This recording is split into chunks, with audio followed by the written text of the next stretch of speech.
सगळ्यांनाच माहिती आहे की कोल्हापूर जिल्ह्यामधल्या नांदणी गावातली जी महादेवी हत्ती आहे उर्फ माधुरी, हिला जेव्हा पाड सगळ्यांनी सांभाळला आहे, जेव्हा पाड हिच्यावरती प्रेम केलं आहे, तिनंही तसं प्रेम सगळ्या जनतेला दिलं आहे. त्या हत्तीला मी कधी पाहिलं नाही आहे, कधी भेटलेही नाही आहे. तरीही तिचे जे व्हिडिओज व्हायरल होत आहेत, तिचे जे व्हिडिओ येत आहेत ते पाहून खरंच डोळ्यात पाणी येण्यासारखं आहे.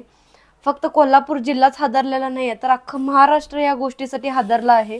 तर सरकारला एक कळकळीची विनंती आहे की पुन्हा आमच्या त्या महादेवीला परत आणून द्या, कारण त्या गावकऱ्यांचं हाल किंवा त्यांच्यावर जी आलेली परिस्थिती खरंच बघवेनाशी झालेली आहे. आणि खरंच सरकार इतकं क्रूर कसं असू शकतं हे कळत नाही आहे. अरे तुम्हाला माणसाचं जरी दुःख समजत नसेल, ती अक्षरशः जाताना तिच्या डोळ्यात अश्रू आले होते, ते देखील तुम्हाला दिसले नाहीत का? ते देखील तिचं दुःख तुम्हाला दिसलं नाही का? आम्हा सगळ्यांना विश्वास आहे आता येत्या काही दिवसांमध्ये गणपती बाप्पा येणार आहेत, त्यांचं आगमन होईपर्यंतच महादेवी परत येईल असं सगळ्यांना आम्हाला आश्वासन आणि विश्वास देखील आहे.